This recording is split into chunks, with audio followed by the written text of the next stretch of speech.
semua, welcome back to Yunus Education. Di channel ini kita akan belajar seputar hal edukatif yang datang dari dunia pendidikan. Pada video kali ini, kita akan kembali membahas mengenai update tenaga honorer. Namun seperti biasa sebelum lanjut ke video, jangan lupa terus dukung channel ini dengan cara klik tombol subscribe, like, comment, share, dan aktifkan juga lonceng notifikasinya. Oke baik, langsung saja mari kita simak penjelasan pada video berikut ini. Pendaftaran ASN 2023 sebentar lagi akan dibuka, yaitu berupa seleksi CPNS dan P3K. Pendaftaran seleksi CPNS diduga akan dibuka akhir Juni atau awal Juli setelah sekian lama menunggu formasi. Terdapat 13 golongan dalam seleksi administrasi CPNS dan P3K 2023 yang wajib diperhatikan dengan tepat. Kini Menpan RB akan blacklist 13 golongan dalam seleksi administrasi CPNS dan P3K 2023 tersebut karena melanggar aturan. Dalam seleksi CPNS dan P3K pada tahap administrasi cukup ketat, sehingga ada satu berkas yang salah pemahaman akan dihapus. Pemerintah ingin mencetak generasi terbaik sesuai dengan kualifikasi yang sudah ditentukan sebelumnya. Pejuang ASN sangatlah banyak sehingga harus benar-benar diperhatikan secara tepat agar tidak salah upload file. Bahkan, terdapat beberapa kategori yang tidak boleh dilakukan oleh calon ASN karena akan bersifat fatal. Kepada 13 golongan ini wajib diperhatikan dan jangan sampai Anda masuk dalam golongan tersebut. Dalam seleksi administrasi, jika ada beberapa kendala yang murni dari kesalahan pelamar, secara otomatis sanggahannya tidak diterima. Maka dari itu, ditujukan kepada honorer agar perhatikan video ini dengan seksama agar bisa lolos seleksi administrasi ASN.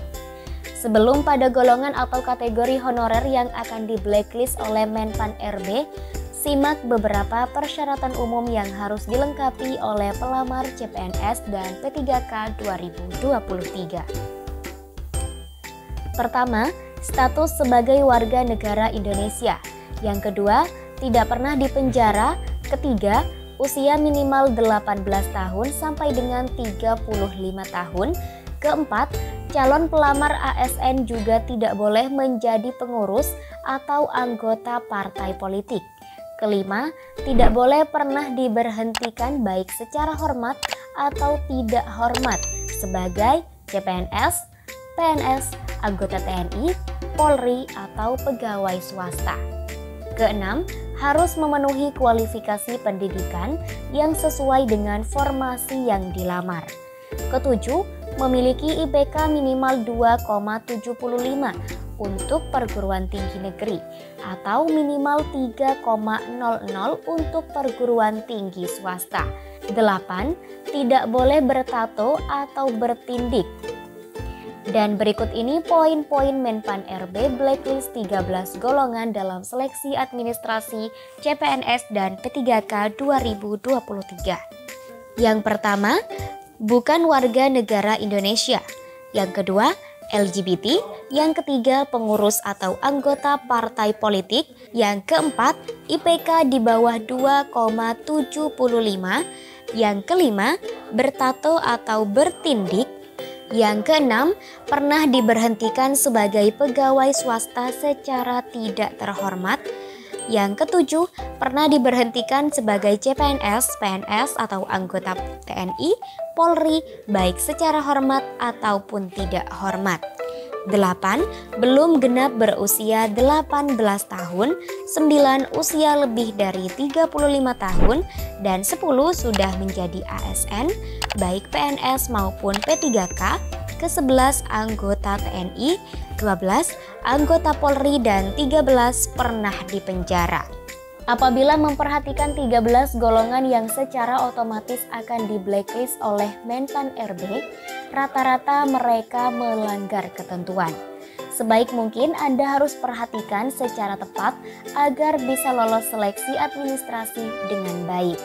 Dari 13 golongan tersebutlah yang nantinya menjadi dasar pengambilan keputusan Menpan RB untuk langsung memblacklist dari seleksi administrasi. Sekedar informasi untuk seleksi CPNS dan P3K secara keseluruhan hampir sama, hanya saja perbedaannya terletak pada usia dan persyaratan pengalaman kerja. Jadi, bagi Anda pejuang ASN, silakan cermati informasi di atas dan pantau terus informasi Kemenpan RB terkait formasi atau kelanjutan pelaksanaan CPNS dan P3K tahun 2023. Sementara itulah poin penting Menpan RB yang kini memblacklist 13 golongan dalam seleksi administrasi CPNS dan P3K 2023. Harap diperhatikan dengan baik ya.